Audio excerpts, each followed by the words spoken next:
Just heard about how we're balancing Medicaid. Hospitals are seeing more patients, but y'all are reimbursing them less for each patient. That isn't an increase in any way. They lose money every time they see a Medicaid patient, and now they're going to lose more money every time they see a Medicaid patient. Takes out $135 million from health services in the state of North Carolina, this budget.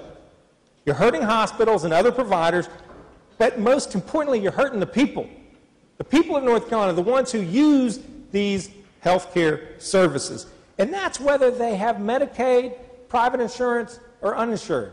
Every single person in North Carolina will suffer when you damage hospitals as you are doing. Last year, y'all cut $150 million out of hospitals. This year, it's $45 million.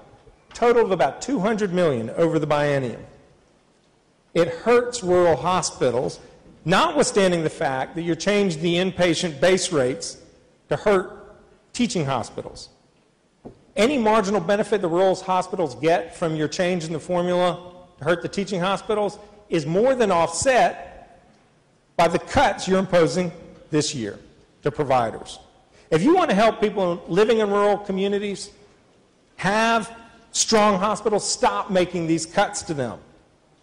Understand that the people who will suffer are the patients and the communities of those hospitals.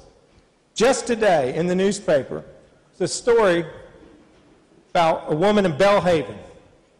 Y'all know Pungo Hospital closed this July 1st. 48-year-old woman died at the parking lot waiting for a helicopter to come take her to a hospital 80-some miles away because a week earlier the hospital in her community and the 140 jobs that were in that hospital was shuttered, closed.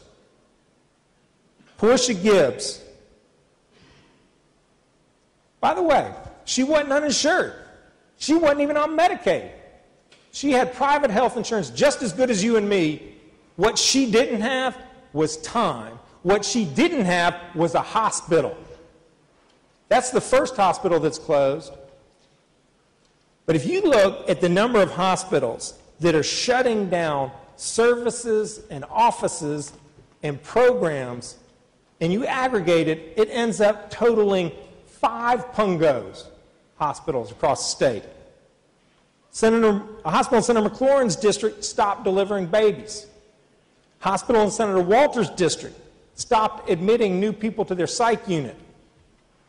Mission Hospital, Senator Heiss, Senator Apodaca, just announced layoffs are coming. I have a list here.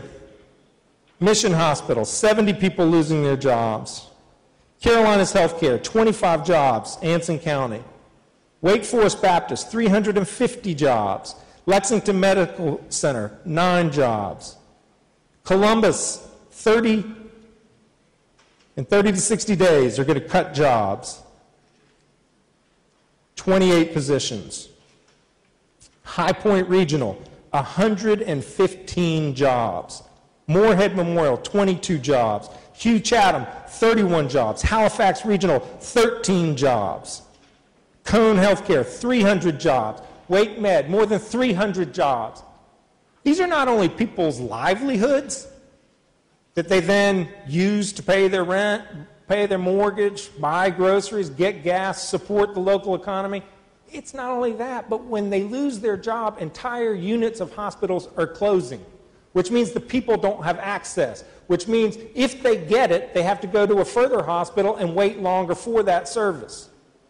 You all are inflicting damage, and it's time to stop it.